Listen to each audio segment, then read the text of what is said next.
What's for lunch? TBBLC. Stay in your seat. What's for lunch today? Sausage. Brown bag, brown bag. The Brown Bag Lunch Crew.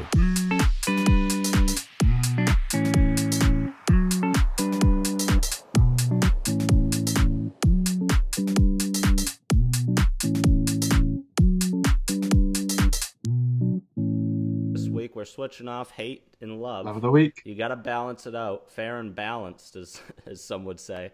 Yeah. Let's hear yours.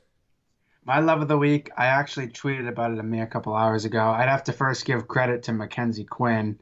I know I've been the fraud of the week a couple times now here. I'm a target, but I'm going to be the bigger person and give him full credit of bringing this up on a previous show on his. The pallbearers, the dancing pallbearers, it is like nothing I have ever experienced in my life, both audibly and visually. Is audibly a word? Audibly? Audibly? Yep. Audibly. Audibly. Nothing I have ever experienced in my entire life. Per my tweet, every time I see it, it's like seeing it for the first time, and I just feel like a jolt of electricity through my body when they start doing the dance, and then they get down and start doing like Irish step, like they're almost sitting on the ground. And the whole time they have like perfect posture and are maintaining like, That's full like that's integrity no light of the casket. coffin. Yeah, that's no light casket. Those things got some weight to them, some would say. They do. And my thing is like, I don't want people to jump down my throat. I'm not condoning like, death or like celebrating death, or I don't think death's funny at all. I just like, my thing is like, there could be no body in there. Like when I laugh at it and I feel like when I get like, pleasure from watching the video, Yeah. it's not because I'm picturing a dead body in the casket. It's just the dance. So like in my mind, there's nobody in the casket. It's just a prop. I'll tell you Just for what. everybody to know.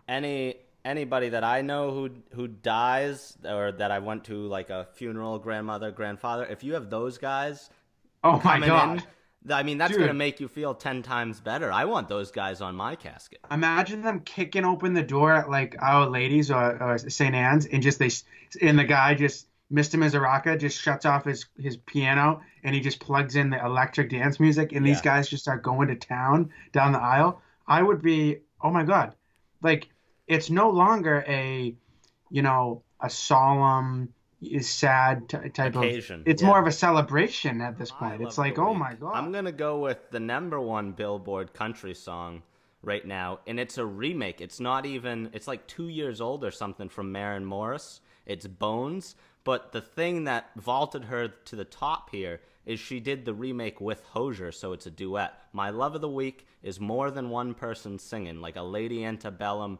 The British guys at the pub who are singing Truly, Madly, Deeply. Yeah. Anything to do with more than one voice makes it sound much cooler. That's my love of the week. I love that. I love it. And like one of my top favorites that has been for a while is Shallow. As soon as it comes on the radio, I just blast it every time. Yeah, it's the classic guy-girl duet. That's God. Phenomenal. It hits you in the washing of the hands. Very relevant today. I do it more than I've ever done it before. And it got brought up in conversation in a couple of households I've been to. I'm not one, if I'm at home, and this is truest, honest, integrity, whatever you want to say. Yeah, that's what we're here for. Yeah, hit me. I'm giving you the facts that I do not wash my hands every time I go pee at my house. If I'm going out to a public restroom, I'm washing my hands every time I go in and out of there because it's gross, it's dirty, whatever. Especially now. Yeah. In my home, that's just not happening. We'll keep it cleaner on this one. With the #2, I'm going to wash my hands every time. But if you're talking the pee in the household, I think you'd find the majority of Americans do not wash their hands every time they go pee in their house. I would say 33.3% of the time, or 1/3, I believe those convert to one another. 33% of the time, or 1/3 of the time, I probably do wash my hands when I go #1 in my own home. Okay. The other times, I have better things to do. Like I don't mean to be gross. I can't be bothered I have things to do. I have places to go, people to see. If it's number two, yeah, because I don't like the idea of leaving a restroom and then you start thinking in the back of your head that there could be some, you know, oh yeah, Remnants. exactly. So, yeah, And then exactly. Spot on. if you're out in public, I don't want to say it's the pressure of somebody else being in the bathroom or possibly But it walking is. in. No, But but it is. it It absolutely is. is. You're thinking, If, I don't oh want to yeah. be the guy who's known to not wash their hands in public, Like so I I'm going to don't do it want to in walk public. out of here and then the person, leans into their significant other or friends and family and says, "Hey, that guy didn't wash his hands." Exactly. It's that more than anything. It's more Yes. than actually being hygienic. That's No, what it all I is. can really think of 100%. is the cringe ones that everyone would already know. Like what? The usual ones like Paul Mahone or What? I absolutely don't know that one. What? I don't even know what you just said. Paul Mahone means kiss my arse. Oh, pull my horn? Paul Mahone. Poke my horn? It's POGMOTHON. Poke. Oh, okay. Yeah. Poke my. Ton. One more time. Can you just give it to us one more time? Paul Mahone. Poke Mahone. Yeah.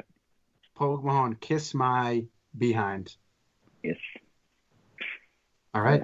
There's one. Probably, if we drag the conversation in a very bad direction, you'd probably hear me just naturally come out with different slang, but I don't think that's what your podcast wants. we do appreciate that, but we'll stick with slancha and poke my horn for now, and we'll leave it at that. Our international correspondent, Another girl who was working with us came up to me and was like, "Oh, did you hear about Drew and his friends? They were caught in the shooting on Friday night." I was like, "Oh, I saw news articles about a foreign student and some other Irish national. Someone was properly hurt in it," and thought no more. I thought, okay, he's probably not going to be coming in today. So later on in the day, I was talking to someone else and they said, "Oh yeah, he's definitely not coming in. He's gone to visit his friend." So what Drew had forgotten was that he'd added two of us in the office on Snapchat. So the same girl who had said to me that morning that it was Drew and his friend who'd been caught in the crossfire between the two gangs came up to me and goes, "Did you see that cheeky fucker?" I was wondering, like, what's going on here? So went on Snapchat, I was flicking through a few stories. Next thing, D lost at 11, the story appears. He's at the Guinness Storehouse up in the Liberty Bar, or whatever it's called, stuffing pints, and there's a big gang of them around. No sign of the friend who was injured, who he was supposed to be visiting the hospital. So either he just didn't care or he'd forgotten that he'd added people that were in the office on Snapchat. But yeah, I had a great laugh. He probably either that or he could trust me not to say anything We'll to roll right anyone. into our ever-recurring Boy of the Week segment. We have a phone-in answer from Lizzie Luster, Drew's sister. Her Boy of the Week is going to be John B. from Outer Banks. Yeah, John B. An interesting choice. I think the choice for a lot of females. He's the main squeeze right now. He's the main squeeze. He's the go-to. Obviously, it's a easy pick. Yeah, for the women. I think the harder pick here, and we're going to take it over John B. for our conjoined pick for Boy of the Week. Yeah, is going to conjoined. be There you go. Team JJ, where JJ from Outer Banks, his real name, Rudy Pankow. I figured that one out. Great name, by the way.